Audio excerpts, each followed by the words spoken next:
Allah forgives whoever He wants. Rasulullah ﷺ was injured in Uhud. Listen to this carefully, don't forget it. He was injured at what? Uhud. He was injured in his face in 3 different places, and the arrow or the spears actually penetrated through the helmet into his jaw. Okay? Several of his teeth were gone, and he had to be patched up with mud so the bleeding would stop. When he fell to the ground, sallallahu alayhi wasallam, Umar bin al-Khattab thought he was dead.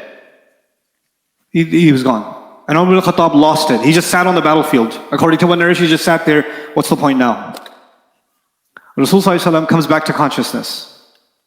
In one narration, he gets up to consciousness and says, كَيْفَ يَهْدِ اللَّهُ قَوْمًا How can Allah guide a people that spill the blood of their messenger? Okay?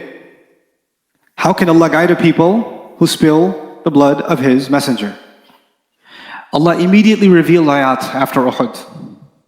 One of those ayat, listen carefully. لَيْسَ لَكَ مِنَ الْأَمْرِ شَيْءٌ You have no authority whatsoever. Talking to the Prophet ﷺ. أَوْ يَتُوبَ عَلَيْهِمْ أَوْ يُعَذِّبَهُم Whether He wants to accept their tawbah or He wants to punish them, فَإِنَّهُمْ ظَالِمُونَ Then they are, in fact they have done great wrong. فَلِلَّهِ مَا فِي السَّمَاوَاتِ وَمَا فِي الْأَرْضِ Allah owns whatever He has, whatever's in the skies, whatever's in the earth. يَغْفِرُ لِمَنْ يَشَاءُ He forgives whoever He wants. يُعَذِّبُ مَنْ يَشَاءُ He punishes whoever He wants. وَاللَّهُ غَفُورٌ رَحِيمٌ And Allah is extremely forgiving, loving and merciful. What have we done? I haven't forgiven you, so I know Allah won't forgive you. Because until I forgive you, I know Allah won't forgive you. Don't point at anybody. Please don't. When you do that, what are you negating? And what do you think is going to happen on Judgment Day when nobody can speak? You're going to be like, excuse me, Allah, you're about to forgive this person, but I haven't forgiven them yet. So can you let them at least one weekend in the barbecue because I have an issue. You think you're going to be concerned about raising an issue about somebody else? And do you think that on Judgment Day, somebody will feel like, I don't know how he got away. I'm still mad. How can they get away? And some people live in the anxiety that someone who has done them wrong might be forgiven on Judgment Day because they've changed.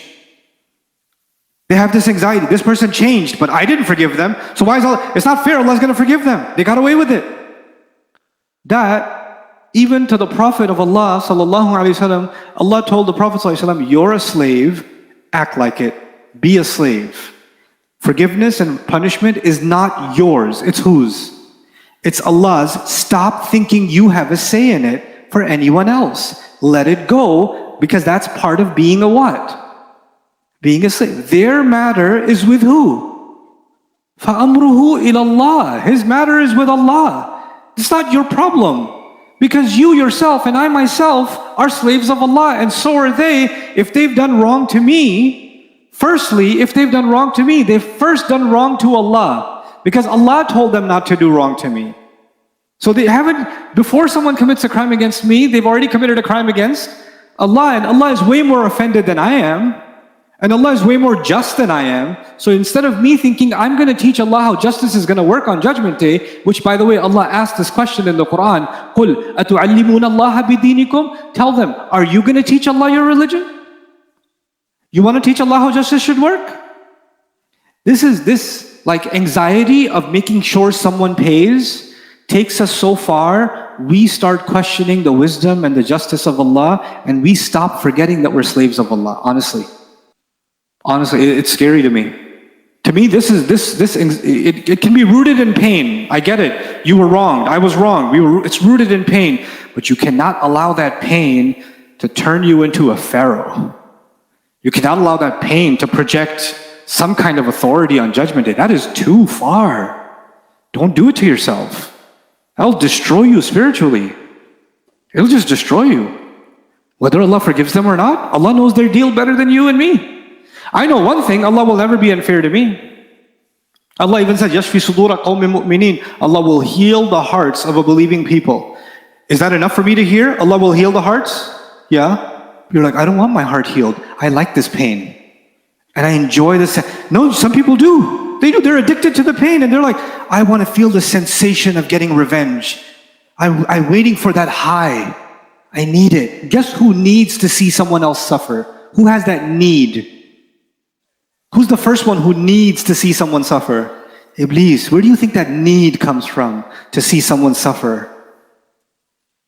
You know, Shaitan has caused so much more suffering than any one of us could. A human being can only do so much wrong. Shaitan has been doing wrong since age old, right? So my desire to see Shaitan suffer should be stronger than my desire to see anyone else suffer. But I never make dua, Ya Allah, throw him in Jahannam, do this to him. I just say, Ya Allah, protect me from his evil. That's it, that's all I say. A'udhu billahi minash shaitanir rajim. Why? Because who's going to deal with him? That's Allah. I'm not going to stand over Jahannam and say, Ya Allah, burn him good. Yeah, right there. Yeah, that spot. That he cried extra on that spot. Where did you get this from? This insatiable thirst for revenge and exacting pain on someone else. You know, justice is, we should want justice. It's a human nature to want justice. But you just have to rely on, first of all, if there's worldly means to seek justice, do it. And if there's no worldly means to seek justice, then amruhu ilallah. Allah is more just than I can ever be.